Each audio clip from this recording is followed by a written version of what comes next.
ബഹുമാന്യനായിട്ടുള്ള ഗവർണറുടെ നയപ്രഖ്യാപനം നടന്ന ദിവസം എന്നുള്ള നിലയിൽ ഗവർണർ പങ്കെടുക്കുന്ന പരിപാടികളിൽ ദേശീയ ഗീതം പൂർണ്ണമായിട്ട് ആലപിക്കുക എന്നുള്ള നിർദ്ദേശം ഇന്ന് പരിപൂർണമായും ലംഘിക്കപ്പെട്ടു.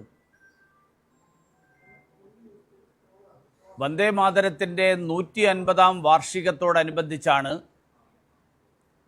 ഈ നിർദ്ദേശം കേന്ദ്ര സർക്കാർ എല്ലാ സംസ്ഥാനങ്ങളിലും രാഷ്ട്രപതി, ഉപരാഷ്ട്രപതി, ഗവർണർ എന്നീ ഭരണഘടനാപരമായിട്ടുള്ള ചുമതലകൾ വഹിക്കുന്നവർ പങ്കെടുക്കുന്ന പരിപാടികളിൽ വന്ദേ മാതരം അതിൻ്റെ പൂർണ്ണ രൂപത്തിൽ ആലപിക്കുക എന്നുള്ള തീരുമാനം പ്രഖ്യാപിക്കപ്പെട്ടത്.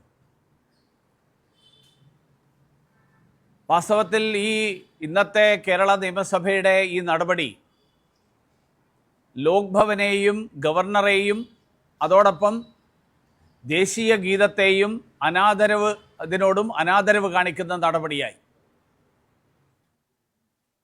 വി ഡി സതീശൻ സർക്കാർ മാർക്സിസ്റ്റ് പാർട്ടിയുടെയും ജമാഅത്തെ ഇസ്ലാമിയുടെയും നിർദ്ദേശങ്ങൾക്ക് വഴങ്ങിക്കൊണ്ടാണ് ഈ തരത്തിലുള്ള ഒരു നിലപാടെടുത്തത് എന്ന് വളരെ വ്യക്തമാണ്. മാർക്സിസ്റ്റ് പാർട്ടി പറയുന്നത് മതനിരപേക്ഷതയ്ക്ക്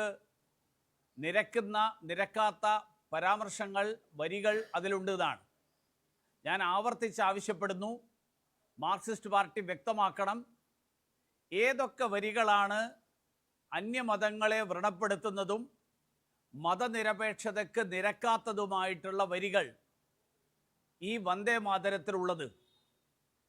1896 വന്ദേ മാതരം കോൺഗ്രസിൻ്റെ ദേശീയ സമ്മേളനത്തിൽ, AICC സമ്മേളനത്തിൽ ആദ്യമായിട്ട് പൂർണ്ണ രൂപത്തിൽ ആലപിച്ചുകൊണ്ട് അതിന് തുടക്കം കുറിക്കപ്പെട്ടത്.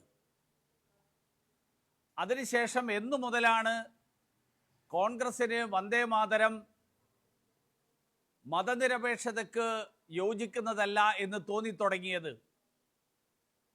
എന്തുകൊണ്ടാണ് കോൺഗ്രസ് ഇപ്പോൾ ഇങ്ങനെയൊരു നിലപാടിലേക്ക് എത്തിയിട്ടുള്ളത്? ഇതാണ് എനിക്ക് ചോദിക്കാനുള്ള ഒരു കാര്യം.